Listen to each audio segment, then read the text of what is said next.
We've all imagined what it would be like to be in the Last of Us universe.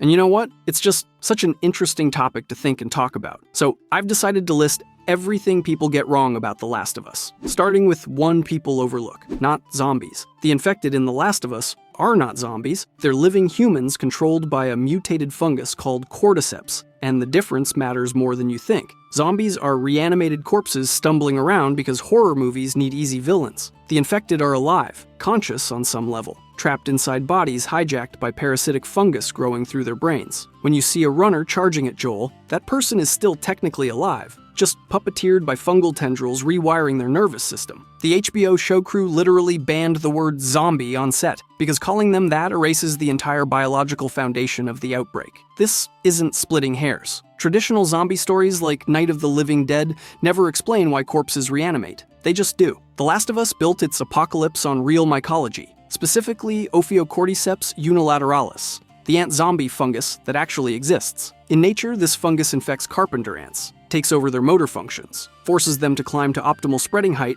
then explodes spore pods from their heads. The game asked one question: what if climate change let it jump to humans? That scientific grounding separates it from every viral outbreak in 28 Days Later or World War Z, where infection is just movie magic. Here, the fungus doesn't kill you.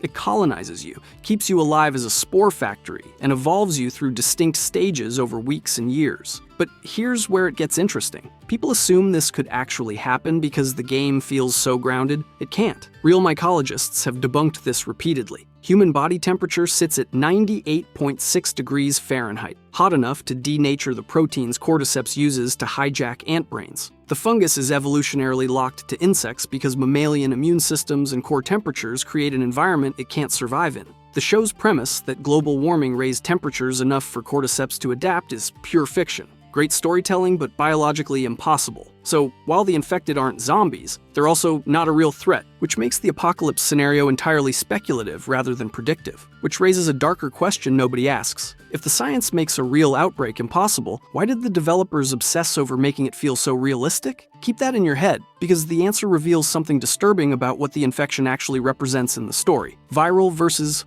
fungal. People constantly call the cordyceps outbreak a virus. It's a fungus, and the transmission mechanics work completely differently. Because of that, viruses, like in 28 Days Later, spread through blood and fluids, replicating inside cells until you turn into a rage monster in seconds. Fungal spores float through air, land in your lungs, germinate, and slowly grow mycelia through your tissue over hours or days. The Last of Us. Part 1 shows this with spore-filled buildings where one breath without a gas mask dooms you. The infection doesn't flip a switch in your brain. It physically grows through it, stage by stage, until the fungus has built enough infrastructure to override your consciousness. This explains why infected evolve through runners, stalkers, clickers, bloaters, and shamblers, instead of just being one type of monster. A runner is someone freshly infected, maybe a few days in, where the fungus has basic motor control but hasn't built advanced structures yet. They're fast, aggressive, still vaguely human-looking. Stalkers are a few weeks in, fungus spreading across their faces, behavior shifting from mindless charging to calculated ambushes. Clickers hit the 2-year mark, where fungal plates have completely obscured their eyes, forcing them to navigate by echolocation using the clicking sounds their throat fungus produces. Bloaters are decades old, encased in fungal armor thick enough to shrug off bullets, hurling spore bombs ripped from their own bodies. Shamblers only appear in Seattle's wet climate in Part 2, adapted to moisture, bursting with acidic gas instead of dry spores. But here's where it gets weird. The fungus keeps hosts alive for decades, trapping them inside their bodies. And if you think that's just horror movie logic, what comes next proves the game wants you wondering if they're still conscious in there. Every stage represents years of fungal growth on a living host. That's not how zombies work in any movie. World War Z zombies sprint at full speed immediately after infection. No evolution, no stages, just instant transformation. Return of the Living Dead zombies are corpses animated by trioxin gas. They don't change forms or adapt to environments. The Last of Us built an ecosystem of infection where the fungus literally evolves its host over time, creating predator variants suited to different survival strategies. Runners overwhelm with speed and numbers. Clickers dominate in darkness using sound. Bloaters become siege weapons. It's parasitic natural selection, not supernatural resurrection. Which raises the question everyone asks. If the fungus keeps you alive for years, are you still in there? The game never confirms this, but environmental storytelling suggests yes. You find notes from infected people describing feeling the fungus take control, losing motor function, watching themselves attack loved ones while screaming inside their own heads. That's horror on a completely different level than zombie movies offer. George Romero's undead don't suffer because they're just animated meat. The infected might be conscious, imprisoned in their bodies, forced to watch the fungus use them as weapons for decades. The game doesn't confirm it, but it doesn't deny it either, leaving that nightmare possibility hanging over every encounter. Joel the hero. People think Joel saved Ellie at the end of part 1 because he's the protagonist and protagonists save people. They miss the entire moral complexity driving that choice. Joel didn't rescue Ellie from villains. He murdered a hospital full of fireflies, including the only surgeon capable of developing a vaccine, then lied to Ellie about why they stopped looking for a cure. That's not heroism. That's trauma-driven selfishness dressed up as protection, and the game wants you to sit with how uncomfortable that feels. The context matters. Joel lost his daughter Sarah on Outbreak Day, shot by a soldier while he carried her to safety. That loss broke something fundamental in him. He spent 20 years as a smuggler, doing whatever kept him alive, emotionally shut down except for his partnership with Tess. Then he gets stuck escorting Ellie across the country, and she slowly fills the daughter-shaped hole Sarah left behind. By the time they reach the Fireflies Hospital in Salt Lake City, Joel has completely reattached to the idea of being a father again. When he learns the surgeon needs to remove Ellie's brain to extract the mutated cordyceps strain making her immune, killing her to maybe develop a vaccine, Joel doesn't weigh humanity's survival against one girl's life.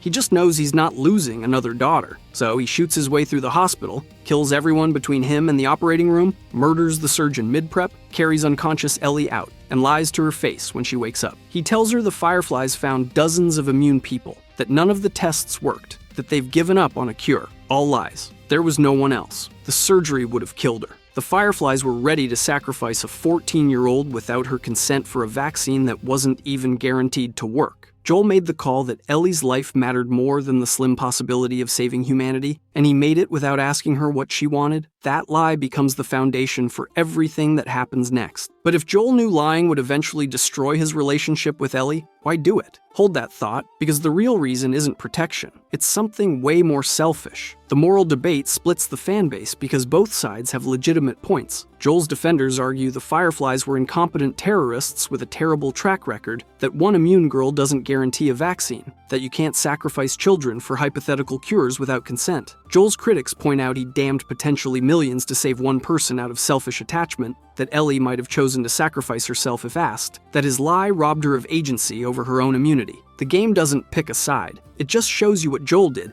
and asks you to live with it, which most players can't handle. They need him to be either hero or villain when he's actually just a broken man choosing the person in front of him over the abstract concept of strangers he'll never meet, which sets up the revenge story everyone thinks they understand but actually completely misread.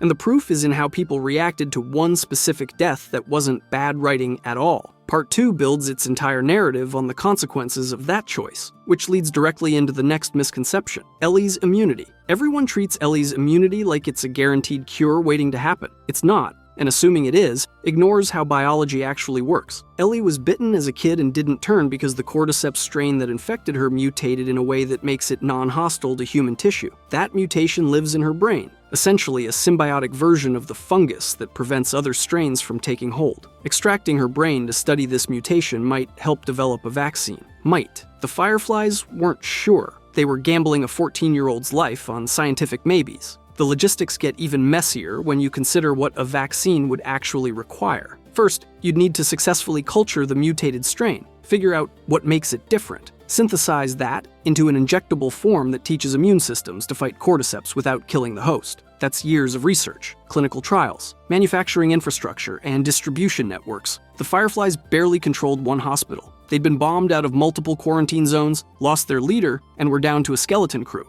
The idea that they could develop a vaccine, mass produce it, and distribute it across an America that's been collapsed for 20 years is fantasy. Joel's decision looks different when you realize he didn't doom humanity. He killed the long-shot hope of maybe saving some of it, eventually, if everything went perfectly. Ellie herself doesn't understand her immunity's limitations. She spent part 1 believing her immunity meant something, that she could be the cure, that her suffering through the apocalypse had purpose. Joel's lie stole that meaning from her. Part 2 reveals she figured out the truth, that Joel murdered the Fireflies and lied about it, and that betrayal shatters their relationship. Not because she wanted to die for a cure, but because he took away her choice. She never got to decide if her life was worth more than the possibility of helping others. Joel decided for her, and that paternalistic control is what she can't forgive. So was Joel right to save her? Wrong question. The real question is why the game refuses to tell you, and what that choice reveals about the difference between surviving and actually living. Because Part 2 answers this in the most brutal way possible. The tragedy is, they're both right and both wrong. Ellie's immunity probably couldn't have saved the world, but she deserved the chance to try if she wanted. Joel's choice kept her alive, but it was rooted in his needs, not hers. The game refuses to resolve this into a clean morale, which frustrates people who need fiction to tell them what to think. Instead, it just shows you how love can be selfish, how survival can feel meaningless without purpose, and how doing the right thing sometimes means doing something unforgivable, the cure that wasn't. The assumption that killing Ellie would have definitely produced a cure is the biggest misconception of all. Nothing in the game confirms this. The Fireflies hoped it would work, but hope isn't science. The surgeon's notes described the mutated cordyceps as unprecedented, worth studying, potentially useful for developing immunity. Potentially. That's not a guarantee. That's medical gambling with a child's life as the stake. Real-world vaccine development takes years, sometimes decades, and requires massive resources the Fireflies didn't have. Even if they successfully extracted and cultured Ellie's fungal strain, synthesizing it into a working vaccine means animal trials, human trials, manufacturing, storage that probably requires refrigeration in a world without reliable electricity, and distribution across a continent where most communities would shoot Firefly couriers on site. The logistics alone make it almost impossible. The science makes it uncertain at best. But people hear, Immune Girl could cure the apocalypse, and assume it's a trolley problem. One life versus humanity. It's not. It's one life versus a small chance at developing something that might help some people eventually. If a terrorist group with no infrastructure can suddenly become pharmaceutical manufacturers in a failed state. When you frame it accurately, Joel's choice looks less like dooming humanity and more like refusing to let desperate people murder a kid for false hope. The Fireflies' desperation is understandable. They'd been fighting for a cure for decades, lost countless people, needed a win to justify all that sacrifice. Ellie represented their last shot, so they convinced themselves it would work because the alternative was admitting their cause was hopeless. That's how grief and desperation warp judgment. They stopped asking if they should and jumped straight to how fast can we operate. Joel saw that desperation, knew it firsthand from his own trauma, and recognized it would kill Ellie whether the cure worked or not. So he killed them instead. Neither choice was right. That's the point. The game presents an impossible situation where every option hurts someone, and it doesn't apologize for making you complicit in Joel's violence. You play as him during the hospital massacre. You gun down doctors and guards and anyone between you and Ellie. The game could have made it a cutscene. Let you watch Joel make the call without your hands on the controller. Instead, it forces you to pull the trigger, making you active participant rather than passive observer. That design choice is deliberate. It wants you to feel the weight of choosing one person over the world, even when the world's salvation was never guaranteed. Part 2's revenge? Part 2 is not a story about how revenge is bad. People reduce it to that because they don't want to engage with what it actually examines, which is the cycle of violence and how empathy struggles to survive it. Ellie hunts Abby across Seattle to murder her for killing Joel, and the game makes you play as Abby halfway through to show you why she killed him. She's not evil. She's Joel's mirror. Her father was the Firefly surgeon Joel murdered. She spent 4 years hunting Joel, found him, tortured him to death with a golf club while Ellie watched. Then Ellie spent the game hunting her. The genius of the structure is, it refuses to let you sit comfortably in either perspective. You play Ellie first, watching Joel die, feeling her rage, understanding why she needs vengeance. Then the game rewinds and makes you play Abby's side of the same 3 days, showing her friendships, her moral struggles, her reasons. By the end, you're controlling Ellie trying to kill Abby, and Abby trying to escape Ellie, and neither one is the villain because both have completely justified reasons for their violence. That's not revenge bad. That's the game showing how cycles of violence perpetuate because everyone involved has a legitimate grievance. People hated this because they wanted Ellie to win. They wanted Joel's death avenged, Abby punished. A clean, heroic arc where the protagonist gets catharsis through violence. Instead, the game denies that catharsis. Ellie gets to Santa Barbara, finds Abby enslaved and emaciated, frees her, then tries to drown her anyway because she still can't let go. At the last second, she remembers Joel playing guitar.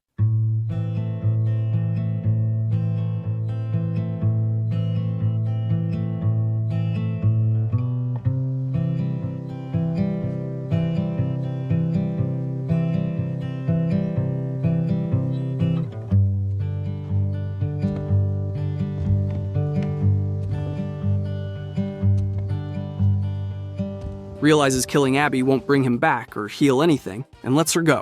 She returns home to find Dina gone, her fingers too damaged to play guitar. Everything she loved destroyed by her pursuit of revenge. That's not a message. That's a consequence. The game denies you that satisfaction for a specific reason, and understanding why requires looking at what the Fireflies actually were. Not the noble rebels people remember, something way uglier. The game never says revenge is wrong. It says revenge costs everything and gives you nothing. That violence spirals outward, hurting people who weren't even involved. That choosing empathy over vengeance takes more strength than giving in. Abby learns this earlier when she spares Ellie twice, despite having reason to kill her. Ellie learns it too late to save her relationship or her fingers, but in time to save her soul. Neither gets a happy ending. Both get to live with their choices. That ambiguity enrages people who need moral clarity, but it's exactly what makes the story work. The infection stages. People think infected are just different zombie types for gameplay variety. They're actually a biological timeline showing how cordyceps colonizes human hosts over years. Runners are hours to days old, still mostly human, the fungus just starting to take hold. They're fast, aggressive, dangerous in groups, but not yet evolved into specialized forms. Stalkers are weeks in, fungus spreading across their faces, behavior shifting from mindless charging to hiding and ambushing. This is the fungus learning, adapting its host's remaining cognitive function for better hunting strategies.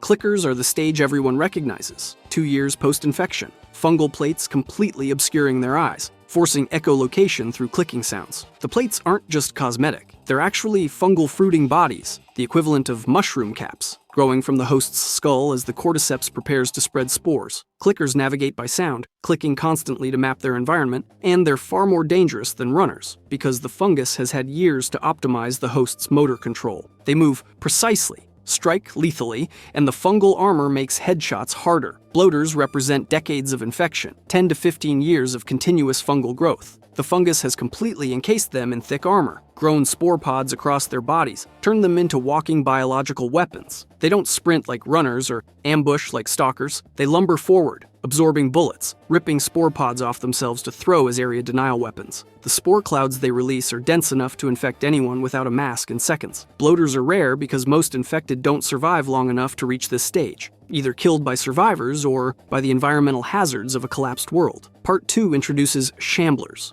a regional variant that only appears in Seattle's rainy climate. They're similar to bloaters, but adapted to moisture, with acidic gas bursts instead of dry spore clouds. This shows the cordyceps evolving differently based on environment, adapting to Pacific Northwest rain the same way it adapted to human hosts. It's ecological horror, the fungus learning and diversifying across climates, which suggests that given enough time it would produce even more specialized variants. The Rat King in Part 2 pushes this to the extreme. It's multiple infected that grew together in an enclosed hospital basement, fusing into one massive organism over decades. This isn't a boss monster for gameplay. It's what happens when cordyceps has unlimited time and resources, building composite organisms from multiple hosts, creating something that doesn't exist in nature. The Rat King proves the infection doesn't have an endpoint. It just keeps evolving, getting worse, adapting to whatever environment and hosts it finds. Keep this evolution pattern in mind because it connects directly to why Joel had to die. The fungus evolves, adapts, gets worse over time, and so do the consequences of his choice.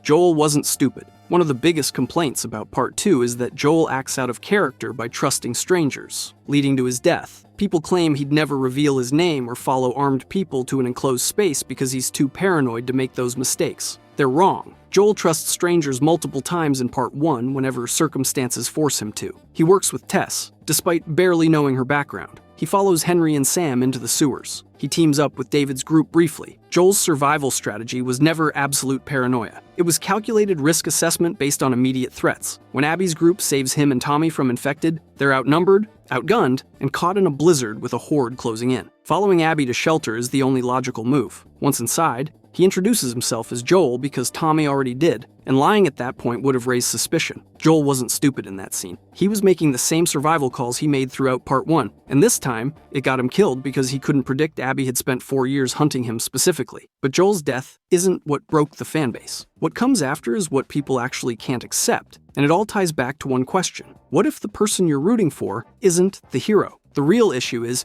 people remember Joel as more paranoid than he actually was, because the game's atmosphere is tense and hostile. But Joel's survival through 20 years of apocalypse came from adaptability, not rigidity. He worked with the Fireflies when it suited him, smuggled for Fedra when it paid, and partnered with strangers whenever the situation required it. His death isn't character assassination. It's the consequence of being a man who killed a lot of people finally meeting someone who came specifically for payback. Tommy revealing their names to Abby's group is the actual tactical error. He's been living in Jackson for years, growing soft in a functional community, losing the edge that kept him and Joel alive as smugglers. That domestication makes him trusting in ways Joel never fully became, and it's Tommy's friendliness that puts them in the vulnerable position Abby exploits. But blaming the writing for this ignores that people change when their circumstances do. Tommy got comfortable. Joel was starting to. Abby waited until they made one mistake, then capitalized on it. That's not bad writing. That's cause and effect. The Fireflies weren't good. The Fireflies get romanticized as noble rebels fighting for humanity's future. They were domestic terrorists with a messiah complex who got thousands killed pursuing a cure they couldn't actually manufacture. The games show this repeatedly if you pay attention to the environmental storytelling. Every Firefly base you encounter is either destroyed or abandoned. Their attacks on Fedra quarantine zones got civilians killed in the crossfire. Their leadership was so fractured that Marlene barely held them together, and after her death, they disintegrated almost immediately. The vaccine quest was their Hail Mary, the last desperate play to justify all the violence and sacrifice. When Joel delivered Ellie, they didn't run extensive tests, confirm the surgery would definitely work, or even wake her to ask consent. They went straight to prep for brain extraction because they needed a win, needed to prove their cause meant something. That urgency was understandable, but also reckless. You don't perform untested surgery on your only immune subject without exhausting every non-lethal option first. The Fireflies did exactly that because they were desperate, not because they were ethical. Fedra, for all its authoritarian brutality, actually kept quarantine zones functional. People survived in Boston, Pittsburgh, and other QZs for 20 years under Fedra control. The zones were oppressive, ration cards and labor assignments and public executions. But they were stable. The Fireflies destabilized that stability without offering a viable alternative. They couldn't govern, couldn't provide security, couldn't build the infrastructure necessary for rebuilding society. They could only fight, and fighting without the ability to create something better just makes you another warlord faction in a failed state. This moral ambiguity is what makes The Last of Us interesting. Fedra and the Fireflies both did terrible things for reasons they thought were justified. Fedra executed dissidents to maintain order. The Fireflies bombed checkpoints to resist tyranny. Neither was right, neither was wholly wrong. The game just shows you how desperation and ideology twist people into committing atrocities while genuinely believing they're the heroes. That refusal to pick sides frustrates people who need clear good guys and bad guys, but it's the only honest way to depict a societal collapse where survival trumps morality and everyone's hands are bloody. This moral ambiguity is exactly why one more misconception keeps destroying people's understanding of the story. They think the adaptation changed everything important when it actually changed almost nothing that matters. The show changed nothing important. People obsess over differences between the game and HBO show, claiming changes ruined the story. Almost nothing changed that matters.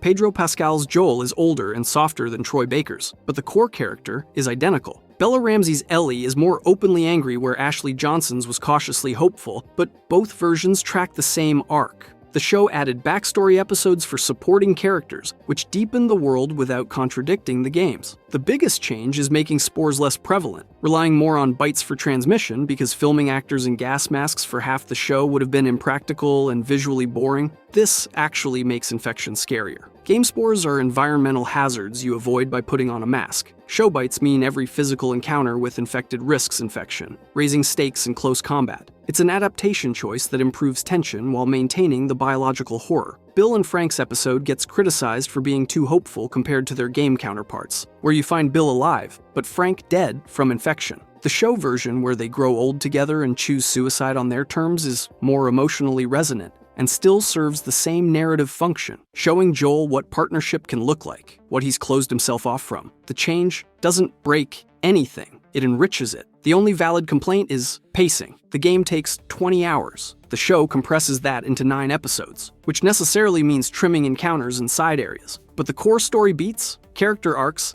and thematic content remain intact. People claiming the show ruined the story are really saying they prefer the slower pace and interactive agency of the game, which is fine, but not evidence of adaptation failure. Different mediums require different approaches. The show chose emotional intimacy over action set pieces, which is exactly what makes The Last of Us work as a story regardless of format. Ellie isn't unlikable. Part 2 catches heat for making Ellie unlikable, which reveals how little people understand character arcs. Ellie in Part 1 is a 14-year-old kid trying to stay hopeful in hell. Ellie in Part 2 is a 19-year-old trauma survivor consumed by rage after watching Joel tortured to death. Of course, she's less pleasant. She's been broken by violence and driven by vengeance. That's not bad writing. That's what happens to people who experience that level of trauma. The game doesn't ask you to like Ellie. It asks you to understand her. Every brutal thing she does in Seattle tracks logically from her grief, her survivor's guilt over her immunity being worthless, her fury at Joel's lie stealing her agency. She tortures Nora for information, kills pregnant Mel in self-defense, then has a breakdown over it, threatens Lev to force Abby into fighting her. These actions are horrifying. They're also completely understandable given what she's been through and what she's trying to accomplish. And they're also why the biggest criticism of Part 2 completely misses the point. People claim it's just a movie pretending to be a game, but the gameplay itself proves otherwise in ways most players never noticed. Likability is a trap people fall into when judging characters. They want protagonists to be morally pure and emotionally easy to root for. But people aren't like that, especially not people surviving apocalypses and processing trauma. Ellie's darkness in Part 2 is earned through her experiences, and her arc toward letting Abby live represents growth back toward empathy, despite everything pushing her toward violence. That's compelling character work, not unlikability. The comparison to game versus show Ellie misses this entirely. Show Ellie seems more likable in Season 1 because she's in the Part 1 section of the story where she hasn't been broken yet. Give the show time to reach Part 2's timeline, and Show Ellie will be just as consumed by vengeance as Game Ellie. The character is consistent. People's expectations are what's broken, not a walking simulator. The Last of Us gets dismissed as a game that plays itself, where the interactive elements are minimal and you're basically watching a movie with button prompts. This comes from people who either didn't play it or only remember the cinematic moments. The gameplay loop is resource management survival horror with stealth combat that punishes mistakes brutally. You scavenge for supplies, craft items from limited materials, sneak past infected because you can't afford the ammo to fight them all, and make split-second decisions about when to engage versus when to run. The AI alone makes this more complex than people credit. Infected patrol organically, react to sounds, communicate through the fungal network, so alerting one clicker brings runners from other areas. Human enemies flank, call for backup, suppress you with covering fire while others advance. Combat encounters require planning because rushing in gets you killed fast. You memorize patrol patterns, craft Molotovs for bloaters, save shotgun shells for clickers, use bottles to create distractions, and adapt when plans fall apart. But combat is just the surface layer. What most people miss is the invisible system connecting every infected you encounter. And once you understand it, every fight becomes twice as terrifying. Part 2 deepened this with prone movement, dodge mechanics, expanded crafting, and AI that actively hunts you by calling your last known position to teammates. Dogs track your scent, forcing you to change tactics. Enemies use names for each other. So when you kill Marcus, his friends scream for him, making the violence personal rather than abstract. These systems create emergent gameplay moments where no two encounters play identically even on repeat playthroughs. The story delivery integrates with gameplay instead of separating them. You explore environments, find notes and artifacts that deepen the world, experience character moments during actual traversal rather than only in cutscenes. Joel and Ellie's relationship develops through quiet conversations while you're moving through areas, not just in scripted scenes. That integration is why it works as a game rather than feeling like a movie with gameplay interrupting the story. Calling it a walking simulator ignores how much mechanical depth exists underneath the cinematic presentation. The game uses film language for its cutscenes and narrative framing, but the core loop is survival horror with resource scarcity and challenging combat. People who dismiss it as non-interactive probably played on easy difficulty and skipped exploration, which is like judging a racing game after only driving in a straight line. Fungal network. The infected aren't individual monsters. They're nodes in a fungal network that connects them underground through mycelia, which most people completely miss. When you alert one clicker in a building, others in adjacent areas respond because the fungal growth connecting them transmits the disturbance. This isn't supernatural hive mind stuff. It's actual fungal biology scaled up. Real mycorrhizal networks connect trees and plants underground, sharing nutrients and information across acres. The cordyceps in The Last of Us does the same thing with infected hosts. This explains behaviors that seem like zombie movie magic, but are actually grounded in science. Infected coordinate without verbal communication, because the fungus links them chemically. Advanced stages like bloaters emerge in areas where the fungal network has matured, building enough infrastructure to support heavy mutation. The spore clouds aren't just infection vectors, they're reproduction. the fungus spreading to new territories and hosts. Part 2 shows this explicitly in the subway sections and the Rat King encounter. The Rat King is what happens when multiple infected occupy the same space long enough for their fungal growths to physically merge, creating a composite organism. That's horrifying but also logical extension of how the fungus works. It doesn't need separate infected. It just needs biomass and time to build larger structures. Understanding the fungal network reframes how you approach combat. You can't just kill infected and move on. You have to consider the environment, whether you're fighting in areas with established fungal growth that could alert other infected, whether burning one bloater spreads spores that infect the air. The network makes the infection feel like an ecosystem rather than individual enemies, which is exactly what makes it scarier than traditional zombies. You're not fighting creatures. You're fighting an environment that's actively hostile and getting worse the longer humanity fails to contain it. That network is also why the game's politics hit harder than people want to admit, because what looks like a zombie survival story is actually asking one specific question about power, control, and who gets to decide what's worth sacrificing. The politics aren't subtle. The Last of Us is explicitly about how institutional power fails during crisis, and how individual morality survives or doesn't in that vacuum. Fedra represents authoritarian order that keeps people alive through oppression. The Fireflies represent revolutionary ideology that destabilizes without creating alternatives. Both factions sacrifice individuals for collective goals, and both are shown as failures. The game's politics ask whether survival justifies authoritarianism and whether resistance without reconstruction just creates more chaos. Joel's arc examines toxic masculinity and redemption. He's emotionally shut down, violent, incapable of vulnerability until Ellie forces him to open up. His protection of her isn't healthy at first. It's possessive, rooted in his trauma over Sarah, treating Ellie as a replacement daughter rather than her own person. The hospital choice crystallizes this. He can't let her go, can't process that she might choose sacrifice, so he makes the choice for her. That's paternalism, love twisted into control, and Part 2 shows how that betrayal breaks their relationship. Ellie's queerness isn't representation for representation's sake. It's integral to her character. The Left Behind DLC shows her first kiss with Riley, her guilt over being immune when Riley turned, the survivor's guilt that drives her entire arc. Part 2 builds on this with her relationship with Dina, showing how trauma affects intimacy, how Ellie's obsession with revenge destroys the life she could have had. Reducing this to woke politics misses that it's character work, not checklist diversity. The game also examines reproductive rights through Ellie's immunity. The Fireflies wanted to sacrifice her without consent for the theoretical good of humanity. That's forced medical intervention on a minor's body, justified through utilitarian ethics. The game never endorses this. It shows it as morally complicated, asks whether bodily autonomy matters more than collective survival, and refuses to give easy answers. That's not political agenda. That's exploring actual ethical questions apocalyptic scenarios raise. People who complain about politics in Part 2 usually mean they didn't like Abby, didn't want to play as a character who killed Joel, and used politics as shorthand for not enjoying the story choices. But the politics were always there, always central to what the games examine. Part 2 just made them more explicit by refusing to let you sit comfortably in protagonist morality. If you enjoyed this video and want to see the 7 levels of zombie weapons, click the video on the screen.